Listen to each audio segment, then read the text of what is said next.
മക്കളെ എല്ലാവർക്കും നമസ്കാരം. ഇത് കോളിഫ്ലവർ ഉരുളൻകിഴങ്ങ് മസാലക്കറി ഇറച്ചിക്കറിയുടെ അതേ ടേസ്റ്റിൽ തയ്യാറാക്കിയിരിക്കുകയാണ്. എന്തിൻ്റെ കൂടെ വേണമെങ്കിലും കഴിക്കാൻ പറ്റുന്ന നല്ലൊരു ടേസ്റ്റി കറിയാണ്. പ്രത്യേക ചേരുവകളൊക്കെ ചേർത്ത് തയ്യാറാക്കിയിരിക്കുകയാണ്. എല്ലാവർക്കും ഇഷ്ടപ്പെടും കേട്ടോ. ഈ ഒരു കറി കൊടുത്താൽ വീണ്ടും വീണ്ടും കുട്ടികളായാലും മുതിർന്നവരായാലും ആവശ്യപ്പെടും. കോളിഫ്ലവർ കൊണ്ട് ഇതേ രീതിയിലൊരു കറി തയ്യാറാക്കി കൊടുക്കാൻ അത്രയ്ക്ക് രുചികരമായിട്ടുള്ള കറിയാണ്. ഒരു തവണയെങ്കിലും ഇങ്ങനെ വെച്ച് നോക്കണം മക്കളെ. പിന്നെ വീണ്ടും വീണ്ടും ഇങ്ങനെ വെച്ച് നോക്കാൻ തോന്നും. അതേ രീതിയിലുള്ള ചേരുവകളൊക്കെ ചേർത്താണ് തയ്യാറാക്കി. ഇതിനായിട്ടൊരു 1/2 കിലോ തൂക്കമുള്ള ഒരു കോളിഫ്ലവർ ഞാനെല്ലാം കഴുകി മഞ്ഞ വെള്ളത്തിലൊക്കെ ഇട്ട് കഴുകി നല്ലതുപോലെ ഒലച്ച് കഴുകി വൃത്തിയാക്കി എടുത്തിരിക്കുന്നതാണ് കേട്ടോ. ഇതിന് നമ്മളിത് കട്ട് ചെയ്ത് നമ്മൾ ചൂടുവെള്ളത്തിലിട്ട് 2 മിനിറ്റ് ഒന്ന് വേവിച്ചെടുക്കണം. മഞ്ഞൾപ്പൊടി ഉപ്പിട്ട് ഇതിലേക്ക് ചേർക്കാനായിട്ട് ഒരു 5 ചെറിയ ഉരുളൻകിഴങ്ങ് ആയതുകൊണ്ടാണ് 5 എടുത്തേക്ക് 4 എടുക്കുകയുള്ളൂ. 2 സവാള, പിന്നെ ഒരു 3 അത്യാവശ്യം പഴുത്ത തക്കാളിയും എടുത്തിട്ടുണ്ട്. പിന്നെ ഇതിൽ ചേർക്കാൻ ഒരു 4-5 പച്ചമുളകും ഒരു 12 അല്ലി വെളുത്തുള്ളിയും ഒരു വലിയ കഷ്ണം ഇഞ്ചിയും എടുത്തിട്ടുണ്ട്. നമുക്കിനി ഇത് കട്ട് ചെയ്യാം കേട്ടോ. എല്ലാവർക്കും അറിയാൻ പാടില്ലാത്തവർക്ക് വേണ്ടിയാണ്, ആദ്യമായിട്ട് പഠിക്കുന്ന കുട്ടികൾക്കും ഇതേ രീതിയിൽ നമ്മളാണ്ട് ഓരോന്നോരോന്നിട്ട് കട്ട് ചെയ്ത് ഇങ്ങനെ എടുക്കണം കേട്ടോ. അപ്പോൾ എങ്ങും മുട്ടത്തിലല്ലേ, എല്ലായിടും കൂടെ മുറിഞ്ഞങ്ങ് പോകും. പിന്നെ അതിന് ഞെടുപ്പൂടെ കട്ടി കുറഞ്ഞതാണെങ്കിൽ ഞെടുപ്പൂടെ നമുക്ക് എടുക്കാം, അല്ലെങ്കിൽ ഞെടുപ്പ് നീളത്തിൽ കിടക്കുന്നതാണ് ഭംഗി. അപ്പോൾ ഇതേ രീതിയിൽ തന്നെ കട്ട് ചെയ്ത് നീളത്തിലും കുറുകയും കട്ട് ചെയ്തെടുത്തിട്ടുണ്ട്. തിളച്ച വെള്ളത്തിലേക്ക് 1/2 ടീസ്പൂൺ മഞ്ഞൾപ്പൊടി, 1 ടീസ്പൂൺ ഉപ്പും ഇട്ട് നമ്മുടെ കോളിഫ്ലവർ ഇട്ട് കൊടുക്കുകയാണ്. ഇതിനകത്ത് പുഴുവൊക്കെ ഉണ്ടെന്നാണ്, നമ്മൾ പുഴുവില്ലാത്ത നല്ല ഫ്രഷ് ആയിട്ടുള്ള കോളിഫ്ലവറായിരുന്നു കേട്ടോ. ഇതിനകത്ത് പുഴുവൊന്നുമില്ല. അപ്പോൾ ഇതൊന്ന് വേവിക്കണം. അപ്പോൾ ഇതിനൊരു ചൊവയൊക്കെ ഉണ്ട്. അപ്പോൾ അതൊക്കെ മാറാൻ വേണ്ടി നമ്മളിങ്ങനെ വേവിച്ചെടുക്കുന്നത്. നമ്മൾ സ്ട്രെയിനറിലേക്ക് അധികം വന്നിട്ടില്ല, ഇനി ഇത് വേവാൻ ഉണ്ട്. 2 മിനിറ്റേ നമ്മളിത് ചൂടുവെള്ളത്തിലിട്ടുള്ളൂ. സ്ട്രെയിനറിൽ വെച്ച് വെള്ളമെല്ലാം വാർത്തെടുത്തിട്ടുണ്ട്. നമ്മൾ സവാളയും ഇതേ രീതിയിൽ തന്നെ സ്ക്വയറായിട്ടാണ് കട്ട് ചെയ്തിരിക്കുന്നത് കേട്ടോ. അപ്പോൾ ഇതിൻ്റെ ഷേപ്പ് വ്യത്യാസം മാറണ്ടല്ലോ എന്ന് വിചാരിച്ച് കോളിഫ്ലവറിൻ്റെ കിഴങ്ങും ഇതേ രീതിയിലായി കട്ട് ചെയ്തുകൊണ്ട് നമ്മൾ സവാള എങ്ങനെയാണ് കട്ട് ചെയ്ത് ചീനിച്ചട്ടി അടുപ്പിൽ വെച്ച് 1.5 ടേബിൾ സ്പൂൺ വെളിച്ചെണ്ണ ഒഴിച്ചിട്ട് നമ്മൾ കോളിഫ്ലവർ ഒന്ന് വറുത്തെടുക്കുന്നുണ്ട് കേട്ടോ. അതാണ് ഈ ടേസ്റ്റിൻ്റെ ഹൈലൈറ്റ്. അപ്പോൾ ഒരു പ്രത്യേക ടേസ്റ്റാണ്. അപ്പം നമുക്ക് കോളിഫ്ലവറിനൊരു ഒരു ടേസ്റ്റ് വ്യത്യാസം ഉണ്ട്, അതൊന്നും ഫീൽ ചെയ്യില്ല. നല്ല ടേസ്റ്റാണ് ഇങ്ങനെ കറി വെച്ചാൽ കേട്ടോ. അപ്പോൾ നമ്മൾ 2 തവണയായിട്ട് നമ്മുടെ കോളിഫ്ലവർ എല്ലാം വറുത്തെടുത്തിട്ടുണ്ട്. അപ്പോൾ ഈ എണ്ണയിലേക്ക് തന്നെ നമുക്ക് ഈ എണ്ണ ചേർക്കാൻ കേട്ടോ. 1 ടീസ്പൂൺ കടുക്, ആവശ്യത്തിന് കറിവേപ്പില ഇട്ട് നമ്മൾ ഇഞ്ചി വെളുത്തുള്ളിയും ചതച്ചിട്ടുണ്ടായിരുന്നു, അതും ഇട്ട് നന്നായിട്ടൊന്ന് മൂത്തിട്ട് നമ്മളിതിലേക്ക് സവാള ചേർത്ത് കൊടുക്കും കേട്ടോ. സവാള ചേർത്ത് കൊടുത്തിട്ട് സാധാരണ നമ്മൾ ചെയ്യുന്ന പോലെ 1/2 ടീസ്പൂൺ ഉപ്പും ചേർത്ത് ആ വെള്ളമയം തോരുന്നിടം വരെ, ഈ സവാളയ്ക്കൊരു വെള്ളമുണ്ടല്ലോ, വെള്ളമയം തോരുന്നിടം വരെ നമ്മളൊന്ന് ചിക്കി ഇളക്കിയിട്ട് നമ്മളിത് ജസ്റ്റ് ഒന്ന് അടച്ചു വെക്കും, ഒന്ന് സോഫ്റ്റ് ആകാൻ വേണ്ടി കേട്ടോ. സോഫ്റ്റായി വേവും, വെന്ത് മൂത്ത് വരും. അങ്ങനെ പലതവണ അടച്ചും തുറന്നും വെച്ച് ഇത് വെന്ത് മൂത്ത് എണ്ണ എല്ലാം തെളിഞ്ഞ് വന്നിട്ടുണ്ട് കേട്ടോ. എണ്ണ തെളിഞ്ഞ് വരുമ്പോൾ നമ്മളിതിലേക്ക് പൊടികളൊക്കെ ചേർത്ത് കൊടുക്കും. ഇതിന് ആവശ്യമായിട്ടുള്ള മസാലകളൊക്കെ ചേർക്കും. ആദ്യം 1/2 ടീസ്പൂൺ മഞ്ഞൾപ്പൊടി, പിന്നെ 1.5 ടീസ്പൂൺ മല്ലിപ്പൊടിയൊന്നും അധികം ചേർക്കരുത് കേട്ടോ. 1/2 ടീസ്പൂൺ കുരുമുളക് പൊടി നമ്മുടെ ടേസ്റ്റ് അനുസരിച്ച് ചേർക്കാം.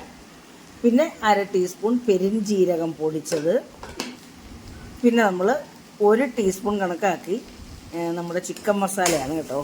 ഗരം മസാല വേണമെങ്കിൽ ചേർക്കാം, ഏലക്ക ചേർക്കാം, പട്ട ചേർക്കാം, നമുക്കിത് മതി കേട്ടോ. പിന്നെ ഇതിലേക്ക് 2 ടീസ്പൂൺ കണക്കാക്കിയാണ് കാശ്മീരി മുളക് പൊടി, കാശ്മീരി അല്ല ചെറുതാ മുളക് പൊടി ചേർക്കുന്നത്. നമ്മുടെ ഇഷ്ടത്തിന് ചേർക്കാം കേട്ടോ, നമ്മുടെ എരിവ് അനുസരിച്ച് ചേർക്കാം. നമുക്ക് ഇത്ര എരിവ് മതി. അപ്പോൾ ഇതെല്ലാം മസാലകളെല്ലാം പിടിപ്പിച്ചതിന് ശേഷം നമ്മളൊന്നുകൂടെ അടച്ചു വെച്ച് സോഫ്റ്റ് ആകാൻ വേണ്ടിയാണ് കേട്ടോ.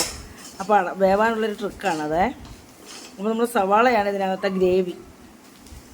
അപ്പോൾ നമ്മുടെ ഇതിനകത്ത് മസാലകളെല്ലാം നമ്മുടെ സവാളയും മൂത്ത് മസാലയെല്ലാം സവാള പിടിച്ചിട്ടുണ്ട്. ഈ സമയത്താണ് നമ്മൾ കിഴങ്ങ് ഇട്ട് കൊടുക്കുന്നത്.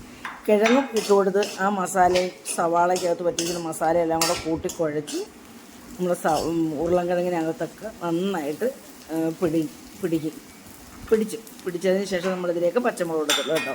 അതിന് മുമ്പ് പച്ചമുളക് ഇടില്ല, ലാസ്റ്റാണ് നമ്മൾ പച്ചമുളക് ഇട്ട് കൊടുക്കുന്നത്. അപ്പോൾ പച്ചമുളക് അതിനാ എണ്ണയ്ക്കകത്ത് മൂക്കും. ആവശ്യത്തിന് കറിവേപ്പിലയും കൂടെ ചേർത്ത് വീണ്ടും നമ്മളൊന്ന് കൂട്ടി ഇളക്കി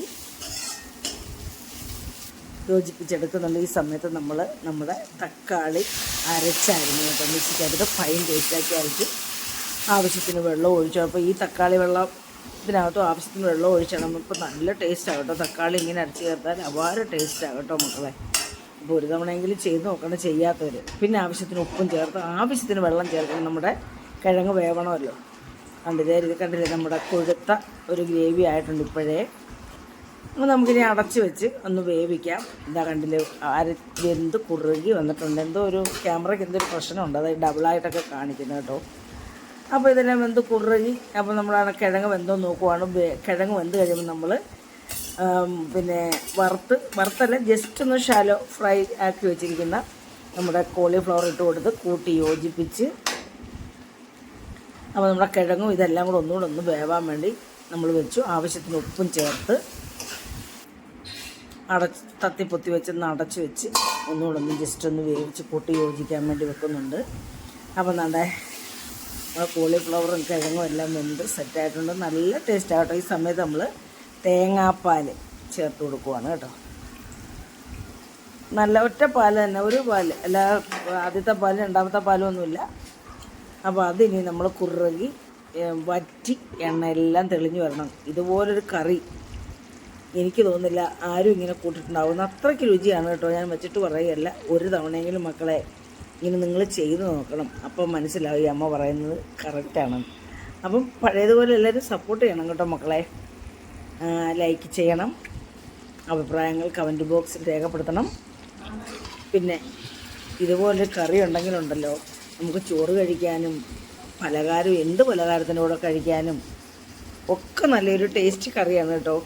ഞാൻ ഈ കിഴങ്ങ് കൂട്ടില്ല, പക്ഷേങ്കിൽ ആ നമ്മുടെ കോളിഫ്ലവർ മൊത്തം ഞാനത് കൂട്ടി ആ ഗ്രേവി എല്ലാം കൂടി ചേർത്താണ് ഞാൻ കഴിച്ചത്. എനിക്ക് എരിവൊന്നും അധികം കൂട്ടാൻ പറ്റില്ല എങ്കിലും, പക്ഷേ ഇതിൻ്റെ ടേസ്റ്റ് കാരണം നമ്മളൊട്ടും വേസ്റ്റാക്കിയില്ല.